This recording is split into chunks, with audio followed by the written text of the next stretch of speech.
que conduz à perdição, e muitos são os que entram por ela. E porque estreita é a porta, e apertado o caminho que leva à vida, e poucos há que a encontram. Amém? Podes assentar nessa noite. Glória a Deus. Fecha só um pouquinho aquela porta onde eu não vai conseguir falar. Eu quero falar nessa noite sobre a trajetória da vida cristã. A trajetória do cristão chegar no céu. A trajetória está aqui nesses 2 versículos. Jesus nos ensinou que nós devemos entrar pela porta estreita. Porque estreita é a porta. A porta é o primeiro contato que nós temos para a nossa trajetória até a celestial mansão. A porta é o ponto de entrada, é o primeiro ponto de contato. Entrai pela porta, e ele mostra que essa porta, ela não pode ser uma porta eixo larga, ela não pode ser larga. A porta, ela é estreita. Ela também aponta o caminho. A trajetória envolve uma caminhada, um caminho. A Bíblia diz: entrai pela porta estreita, porque apertada é a porta, estreita é a porta e apertado o caminho que leva à vida. Aí nós temos ponto de partida, temos caminhada, que é o caminho, e temos o objetivo final, que é a vida. Nós temos aí toda uma trajetória, desde o ponto de partida ao ponto final, ao ponto de encerramento, onde nós vamos chegar. Então, o primeiro contato é com a porta. Nós temos a figura da porta e nós temos a figura também do caminho. E tanto a porta, ela é apertada, como o caminho, ele é estreito. O que já nos mostra que a nossa caminhada cristã, ela não poderá ser de qualquer jeito. Ela não poderá ser de qualquer maneira. A porta larga está aí e muitos entram por ela. O caminho espaçoso está aí e muitos passam por ele. Mas a porta estreita e o caminho apertado que leva até a vida, poucos são aqueles que encontram. São poucos mesmo. Jesus está ensinando na nossa caminhada até a chegada final, até a chegada na vida, até a chegada no céu. Nós podemos observar dentro desse texto que tanto a porta é Jesus, como o caminho também é Jesus. No livro de João 14,6 está escrito, né? Vamos primeiro para o livro de João 10,9. Eu sou a porta. Quem entrar por mim, salvar-se-á. Entrará e sairá e encontrará pastagem. A porta é o local de entrada, é o ato da conversão. É o momento em que o pecador encontra, aleluia, a palavra de Deus, e esta o coloca para dentro da porta. Uma vez estando na porta, uma vez estando convertido, agora o pecador já arrependido e portanto convertido, ele passa a trilhar o caminho.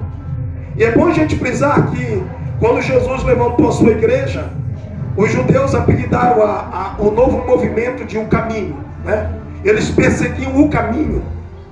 O caminho era exatamente o nome da igreja.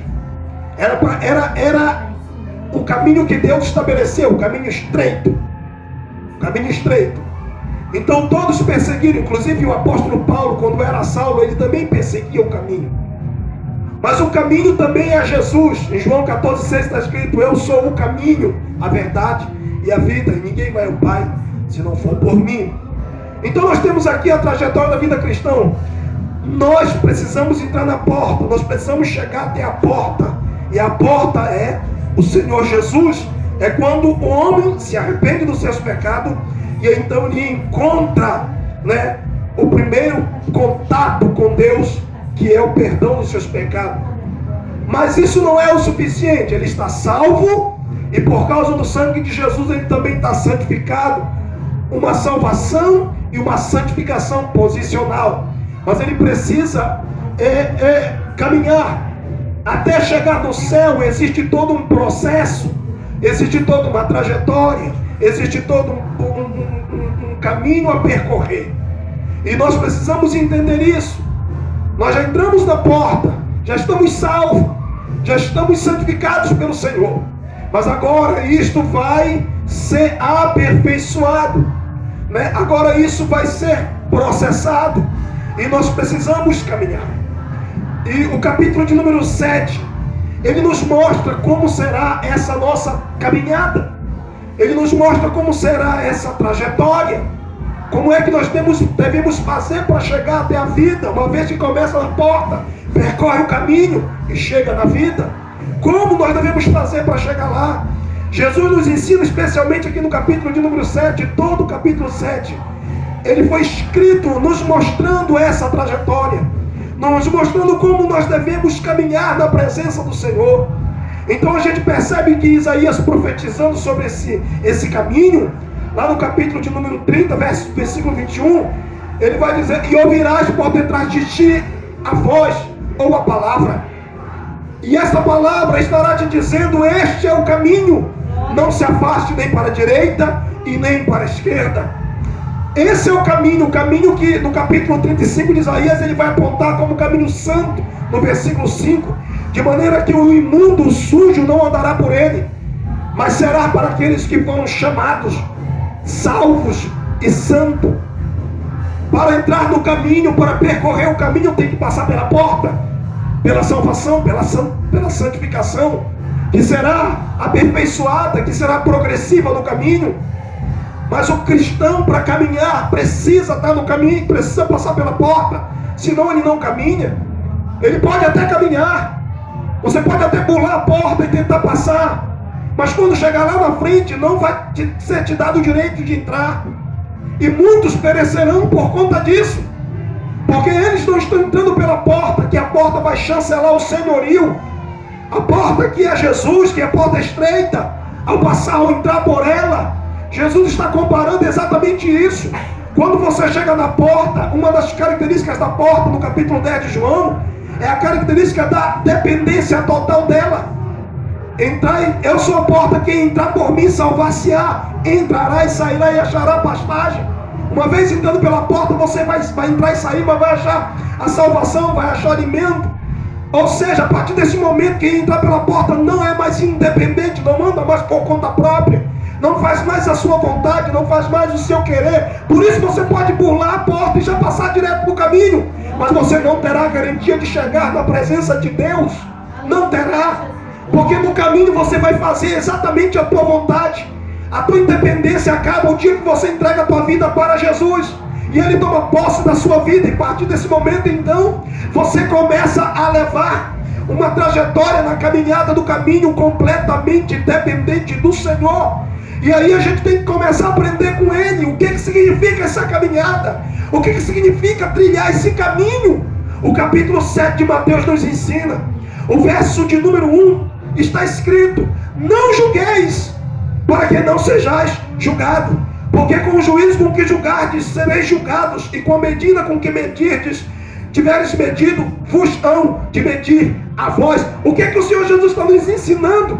Depois que você passa pela porta e que você começa a caminhar no caminho, primeira coisa que você tem que aprender ao dar os seus primeiros passos no caminho, é que esse caminho você precisa aprender a ser misericordioso. No caminho, depois que você entra pela porta, que você dá a tua dependência a Deus e se torna dependente dele, a partir daí você vai aprender a caminhar nesse caminho até o grande dia, caminhando com misericórdia. Quando o Senhor Jesus está ensinando, olha, a trajetória do caminho é não julgar. Não julgueis, para que não sejais julgado. Solte, porque vão vos soltar. Ele está dizendo o seguinte: o caminho para nós andarmos nele e jamais perecermos, o caminho é estreito, ele é chamado o caminho da misericórdia. Nós não podemos exercer juízo de valores contra as pessoas. Por quê? Porque o caminhar exige que a gente caminhe em misericórdia.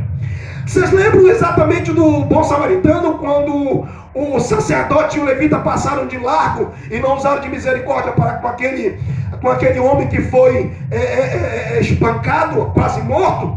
Jesus está ensinando exatamente sobre misericórdia. O samaritano encostou, chegou perto e não julgou.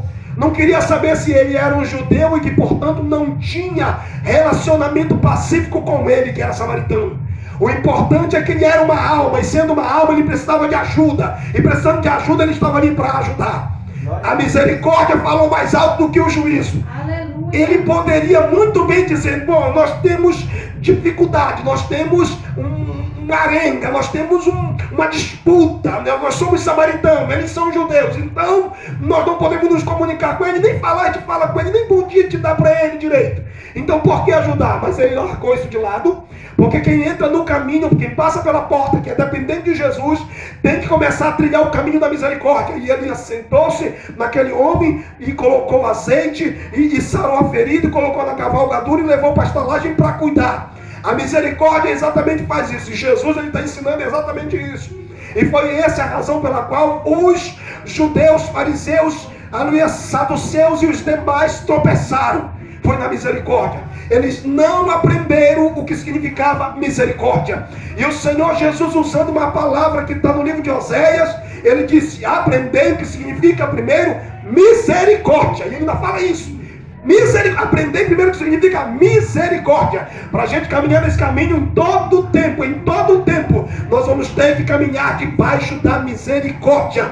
Nós não podemos, não nos foi dado a autoridade de estar julgando ninguém. Nós podemos fazer determinado juízo em determinadas circunstâncias que a palavra de Deus ordena. Mas nas demais coisas nós precisamos colocar nas mãos do Senhor, deixar para Ele julgar e usar de misericórdia sempre, sempre. O que está acontecendo aqui? É que o cristão precisa aprender a trilhar o caminho na misericórdia de Deus. A porta é estreita, e se a gente não aprender o caminho da misericórdia, a caminhar em misericórdia, a gente vai caminhar sendo cristão, apontando dedo para os outros, julgando os outros, condenando os outros, prendendo os outros, e naquele dia nós não iremos alcançar a nossa salvação eterna. Porque por mais que entremos pela porta, nós estamos embaraçados no caminho. E isso é uma coisa que causa embaraço na vida de muita gente, porque ele não entendeu ainda que a alma que pecar, essa morrerá. Deus prestará conta com cada um de nós, e a salvação, ela é individual. Então você precisa olhar um pouquinho para a sua vida. Quanto ao teu irmão, o que você precisa fazer é: sempre use de misericórdia para com a vida dele. Sempre. Faça isso sempre. Essa é a porta estreita, e esse é o caminho apertado que muita gente não quer andar, porque é mais fácil botar o dedão, apontar, julgar, fazer juízo, condenar e fazer essas coisas. Isso é mais fácil. Mas trilhar o caminho da misericórdia é mais difícil, e muitos não querem. Foi, por exemplo, muito fácil para os fariseus, no capítulo 9 de Mateus. Capítulo 9 de Mateus, versículo de número 13. Está escrito assim a palavra de Deus, 9:13 de Mateus: ide, porém, e aprendei o que significa misericórdia quero, e não sacrifício, porque eu não vim chamar os justos, mas os pecadores ao arrependimento. O que é que está acontecendo aqui? O Senhor passa na alfândega, olha para Levi e chama Mateus, que era Levi: vem comigo, segue-me. A Bíblia diz que ao passar, ele chamou o Levi, o Mateus, e ele era um publicano. E a Bíblia diz que ele sentou-se para comer na mesa. E quando ele se assenta, senta-se com ele muitos publicanos. Os publicanos se reúnem ali ao lado de Jesus. E de repente, eles começaram a ser observados pelos fariseus. E os fariseus não andam no caminho da misericórdia. O fariseu anda no caminho de estar apontando e julgando e fazendo juízo das pessoas. E eles olharam aquela cena e disseram para Jesus: mestre, por que você está comendo com publicano e pecador? Tu não é um homem santo. Como se o pecado das pessoas grudasse em você, como fosse algo contagioso. E Jesus disse assim para eles: não necessitam de médico aqueles que estão sãos, mas aqueles que estão doente. Jesus está dizendo, é necessário que eu esteja no meio deles sim. É preciso que eu esteja no meio deles sim. Porque eu sou como médico e eles estão doentes. Porque quem está no pecado está doente e precisa ser sarado. E Jesus disse, não necessitam de médico aqueles que estão sãos, mas sim aqueles que estão doentes. É por isso que eu estou no meio deles. Pare de julgar eles. Pare, aprenda o significado de misericórdia. Quero e não sacrifício. Mas eles não pararam por aí. Eles continuaram apontando o dedo para os servos de Deus. E dessa vez eles pegaram os discípulos. Passaram os discípulos no capítulo 12 de Mateus. E no versículo de número 7, os discípulos passaram em um milharal. Estavam com fome. No versículo 1, e eles começaram a colher espigas de milho e comer.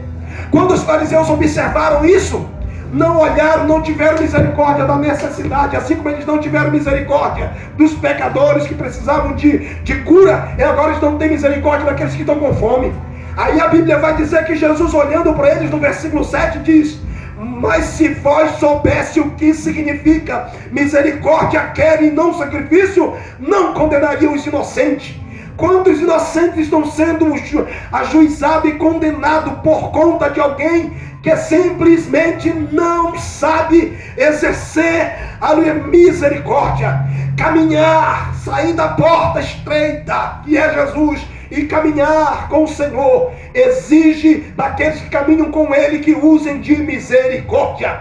Então vamos entender primeiro uma coisa, vamos olhar pela necessidade, vamos olhar qual é a dificuldade, porque tanto aqui no texto uma necessidade espiritual. Qual era a necessidade espiritual dos publicanos e pecadores? Era estarem vivendo na prática diária do pecado. Então era uma necessidade espiritual, eles precisavam de cura, mas não era cura física. Fisicamente eles estavam bem saudáveis, eles estavam doentes na alma. Era uma necessidade espiritual que não foi levada em conta pelos fariseus. Aqui nós estamos diante de uma necessidade material, uma necessidade física. Eles estão com fome, e eles entraram no milharal e pegaram espiga para comer, para matar a fome. E o Senhor Jesus olhou para eles e disse, vocês nunca leram o que Davi fez? Ele entrou no dia de sábado, dentro do templo, pegou dos pães da proposição que só era dado, só era lícito comer o sacerdote, e comeu. E comeu. Por que comeu? Se era só os sacerdotes que podiam comer daquele pão. Mas ele comeu. E Jesus fez assim, aprenda o significado. Se vocês soubessem o que significa misericórdia, quero e não sacrifício, não condenaria os inocentes. Então caminhar nesse caminho até que a gente chegue na luz da vida, até que nós cheguemos com o Senhor, nós precisamos continuar caminhando no estreitinho caminho da misericórdia. Quando vier aquele sentimento de querer julgar, de querer condenar, de querer fazer isso, querer fazer aquilo outro, lembre da necessidade. Ah, mas eu vi fulano sentado na mesa com não sei quem. Lembre-se, pode ter ali uma necessidade ou espiritual ou material. Então, antes de lançar um juízo de valor, calma, refreia a língua, segura, porque o caminho é estreito. Se você ficar à vontade, a você sai do caminho estreito e passa para o caminho largo. Glória a Deus. Esse é o primeiro ponto. Mas o segundo ponto, no capítulo 7, versículo 13, versículo 4, está escrito assim: e por que reparas tu no arqueiro que está no olho do teu irmão, e não vês a trave que está no teu olho? Ou como dirás a teu irmão, deixa-me tirar o arqueiro do teu olho, estando uma trave no teu?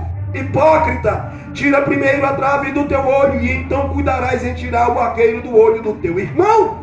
O caminho, além de ser um caminho estreito de misericórdia, ele também é um caminho do olhar introspectivo.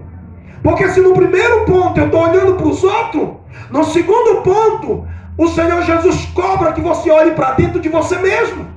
Antes de você tentar corrigir alguém, corrija-se primeiro. Antes de você querer consertar alguém, conserte-se primeiro.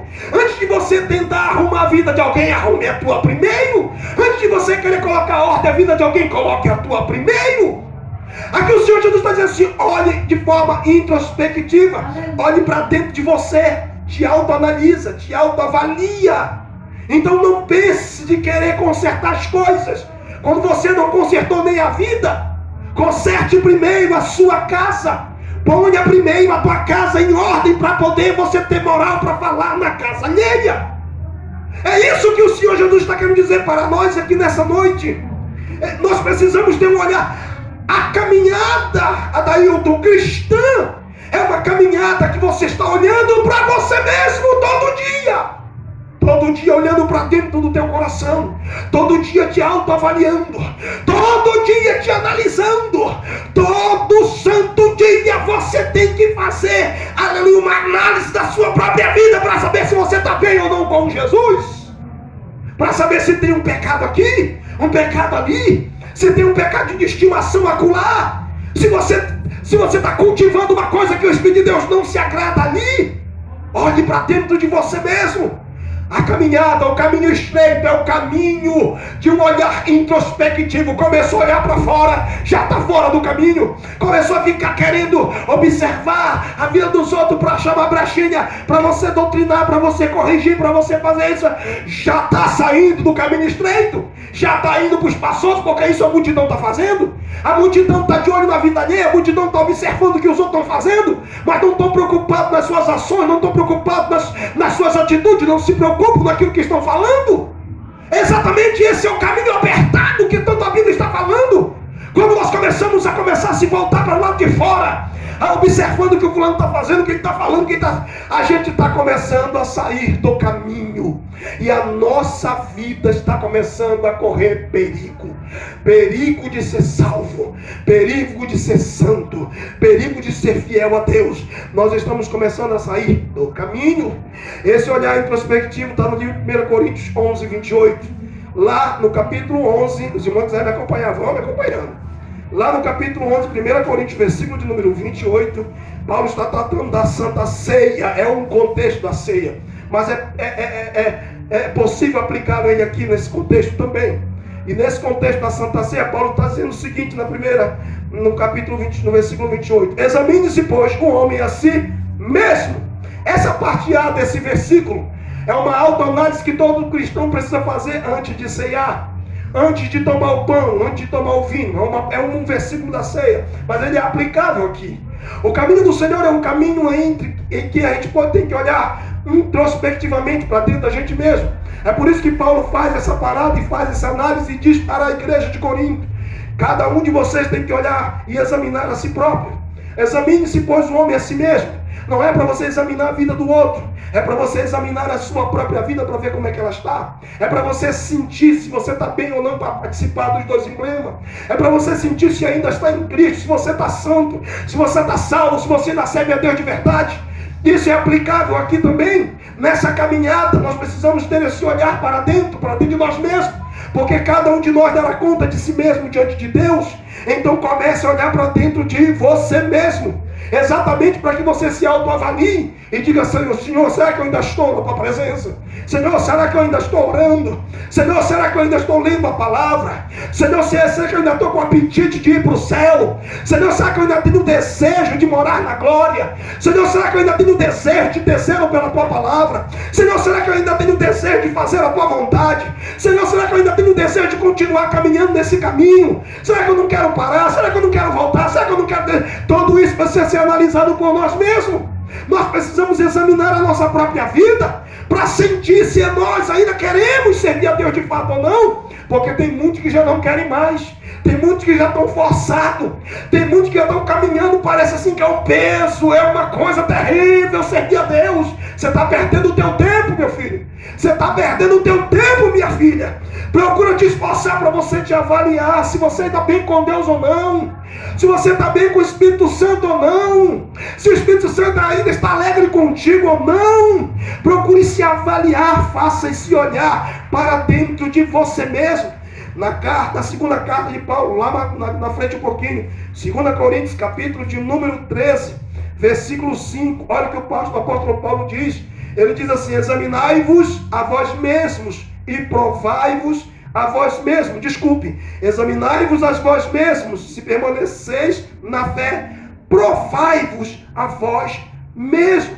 Paulo está dizendo: faça uma autoanálise da sua vida.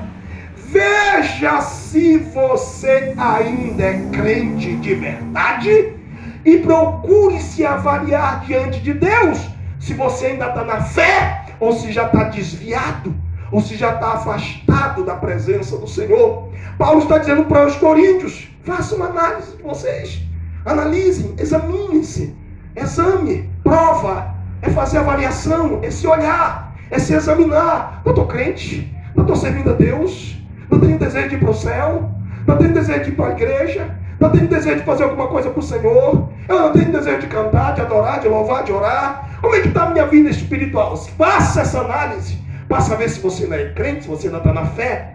Caso contrário, amado, se você perceber que nessa tua avaliação você não está bem com Deus, faça conserto. Se você perceber que você não está caminhando como deveria caminhar com o Senhor, faça uma aliança, renove a sua vida, restaure o seu viver, comece tudo de novo se preciso for, mas pare um pouco e analisa. Os cristãos não estão se analisando, não estão parando para se avaliar.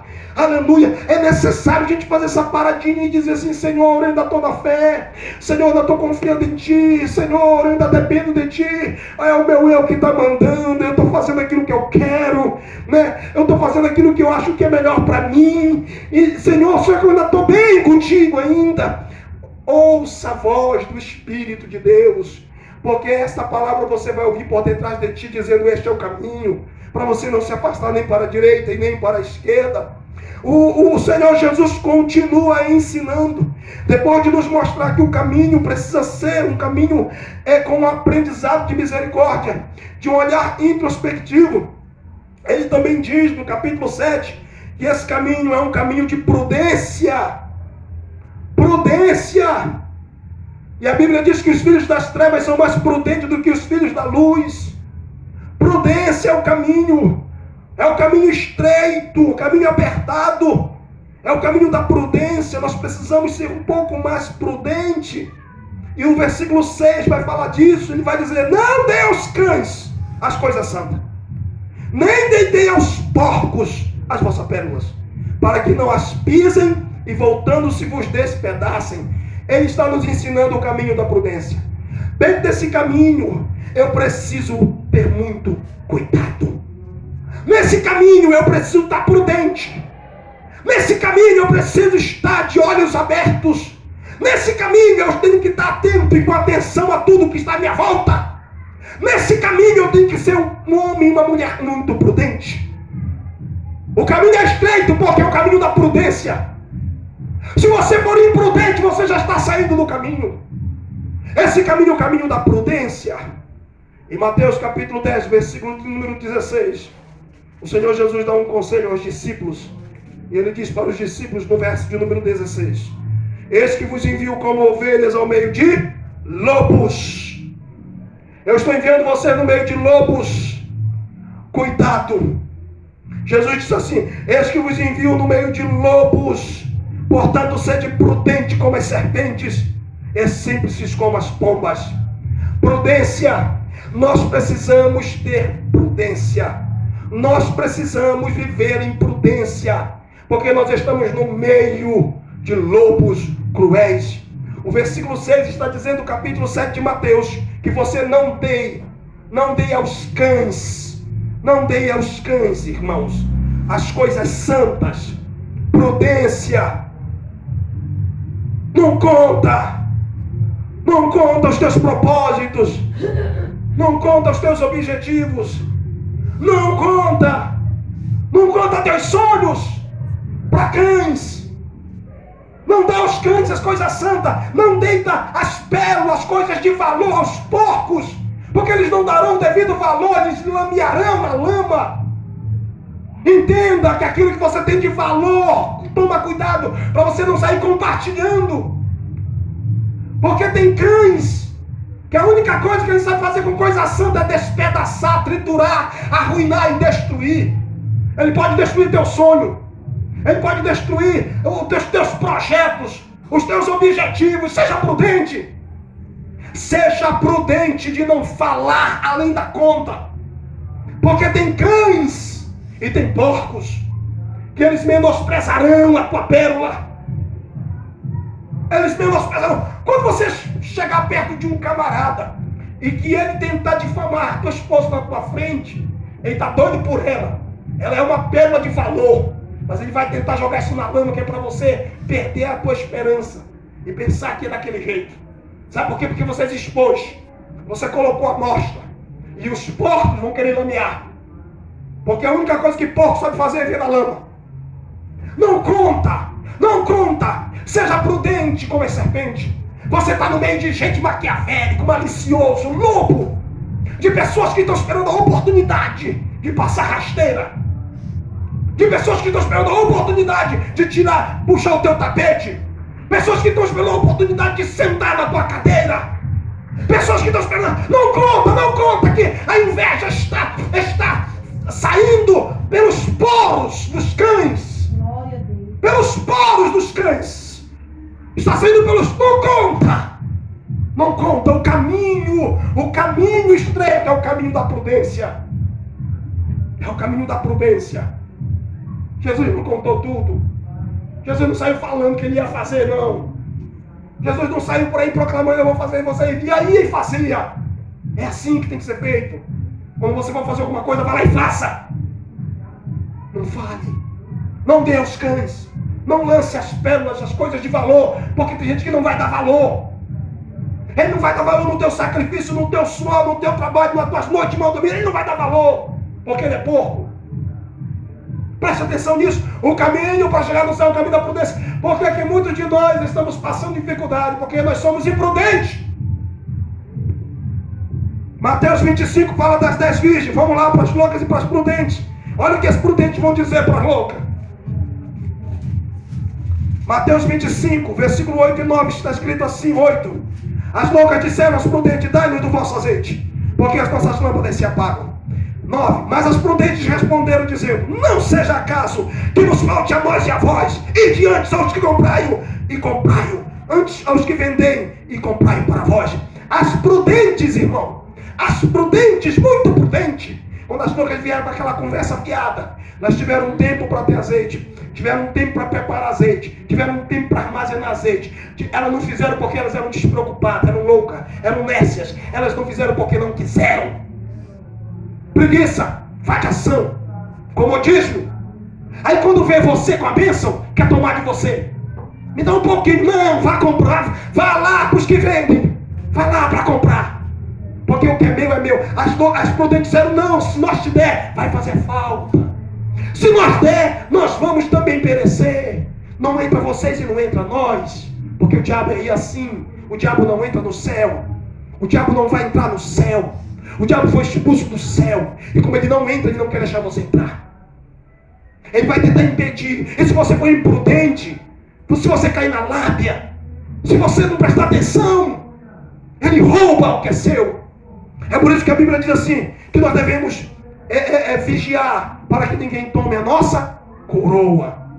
Vigia, preste atenção, seja prudente. Louvado seja o Senhor Jesus. O caminho, além de ser um caminho na misericórdia, é estreito. O caminho, além de ser um caminho num olhar introspectivo, ali é um caminho de prudência. Sabe por que muitos de nós estamos sofrendo? Porque nós estamos deitando aos porcos as nossas pérolas. Sabe por que muitos de nós estamos sofrendo? É porque nós estamos dando aos cães as coisas santas. Não tem. Porque quem é cão, quem é irreverente, quem é imundo, ele não vai querer saber das coisas santas. Quando você for pregar para alguém e perceber que aquela pessoa te resiste, para. Não adianta insistir.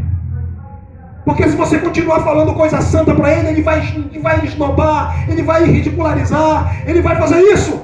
Vai para os cães base, ridiculariza, vulgariza. Tenha prudência, percebeu, deixa quieto, ora por ele que é melhor. Mas se você vê que tem alguém que é acessível à voz de Deus, fale. Mas se você vê que alguém é escarnecedor, o cão é escarnecedor. Se você vê que ele é escarnecedor, para, não fala. Não deita as coisas santas para ele, que ele vai só escarnecer. O caminho estreito que nós estamos percorrendo para chegar na glória do Senhor, Jesus também ensina. No versículo 6, pulamos para o versículo de número 7, do capítulo 7 de Mateus. Pedi e dar-se-vos-á, buscai e encontrareis, batei e abrir-se-vos-á. Diz a Bíblia, porque aquele que pede recebe, o que busca encontra, o que bate a porta se abre. E qual dentre vós é o homem que pedindo-lhe pão, seu filho lhe dará uma pedra? E pedindo-lhe peixe lhe dará uma serpente? Se vós, pois sendo maus, sabeis dar boas coisas aos vossos filhos, quanto mais o vosso Pai que estás no céu dará bens ao que lhes pedirem. Que caminho é esse? Esse é o caminho da perseverança, o caminho da persistência. O caminho estreito não é daqueles que recuam.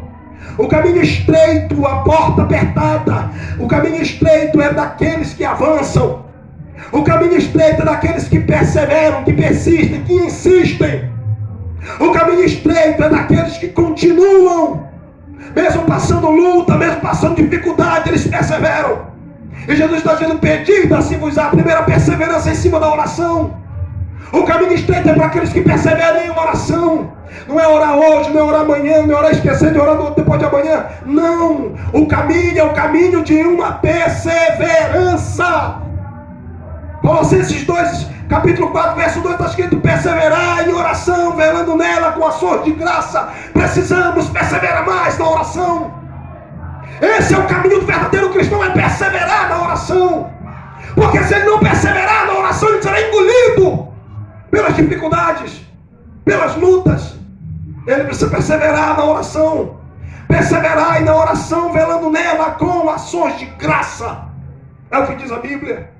Nós precisamos perseverar muito na oração, na nossa chamada, na nossa vocação, na nossa insistência em servir a Deus. Nós precisamos perseverar. As lutas vêm, vamos passar por cima, vamos perseverar. As dificuldades vêm, vamos perseverar. Persevere. Não importa a luta, a prova, a dificuldade, persevere. Você sabe o que diz o Salmo de número 126, versículo 6?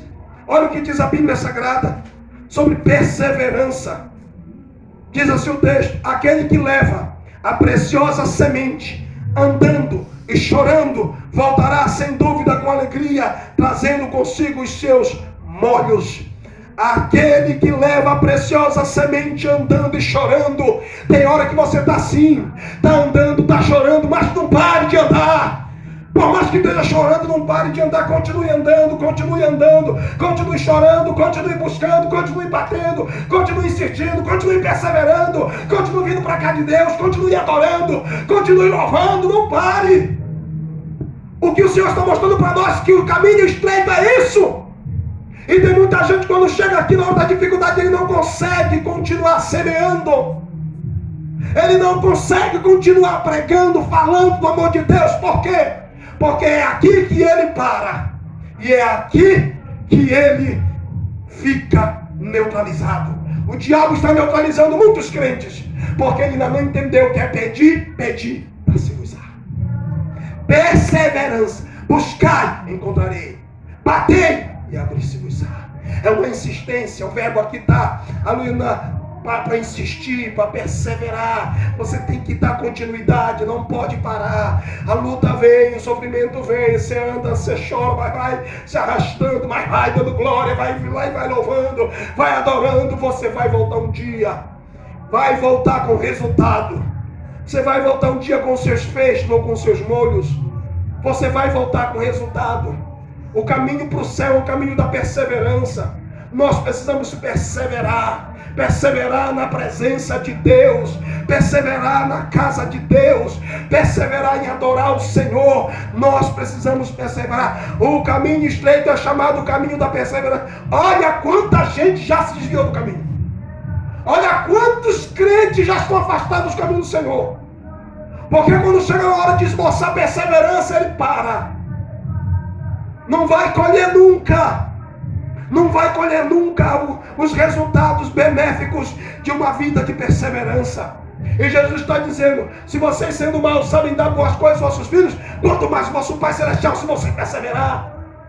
Ele não dá porque muitos de nós não perseveramos. A gente começa hoje, já quer terminar amanhã. A gente começa a bater na porta hoje, já quer que se abra amanhã. Só que esse caminho é um caminho de perseverança. A porta estreita, você tem que perseverar. Mas pastor, não vem, mas vai chegar a hora que Deus vai abençoar. Vai chegar a hora que Deus vai fazer a obra. Vai chegar a hora que Deus vai agir. Aí depois aqueles que não perseveram, olha, e não é que ele conseguiu, ele conseguiu porque perseverou. Aleluia, porque perseverou. Fica no fracasso, não, bati na porta, mas ela se fechou, não sei, acho que não vou mais. Vai perder a bênção de Deus por conta dessa tua covardia, dessa tua inércia. Não, mas eu até queria cursar faculdade, mas não sei, pela ótica humana eu não vou conseguir. Não vai mesmo, porque você não é perseverante. Persevera que a porta abre. Persevera que o milagre acontece. Persevera que Deus opera o milagre. Persevera que Jesus vai fazer a obra. Para de estar estagnando, voltando para trás, porque Deus não é Deus daquele que recua. Deus é Deus daqueles que avançam, que perseveram, que insistem. Perseverança. Louvado seja Deus. O último caminho para me encerrar hoje começa amanhã e dá continuidade amanhã na doutrina. Você quer a doutrina? Está no versículo de número 12. Mateus 7:12. Está escrito assim: portanto, tudo que vós quereis que os homens vos façam, fazei-o também vós, porque esta é a lei e os profetas. Resumindo, o que significa a lei e os profetas? O que é que significa a lei e os profetas? É resumido naquilo que Jesus fez com aquela mulher apanhada no adultério. Ali está o resumo. Mata, apedreja. Ele disse que não tiver pecado, atira a primeira pedra. Alguém atirou? Por que não atirou? Porque não tinha moral, nem tinha um exemplo para dar. Porque eles mesmos sabiam que eram pecadores. Mas mesmo sendo pecadores, queriam matar os outros. Queriam condenar os outros, queriam espancar os outros, queriam apedrejar os outros. E Jesus olhou para aquela mulher: cadê os teus acusadores? Ninguém te condenou. Ele disse: não, Senhor, nem eu também te condeno. Eu sou exemplo. Vai em paz, mas não peca mais. Mas não peca mais. O que o Senhor está mostrando aqui é que o caminho para chegar no céu, o caminho para ir para a essência de Deus é o caminho de ser exemplo. Nós precisamos nos dar por exemplo. Nós precisamos ser exemplo, que senão ninguém vai. Irmãos, é aqui que fala o testemunho. Porque vida é exemplar, vida que é exemplo, é vida de testemunho. E o que é que Jesus está dizendo? Ele está dizendo: a lei e os profetas apontavam para isso, para uma vida exemplar.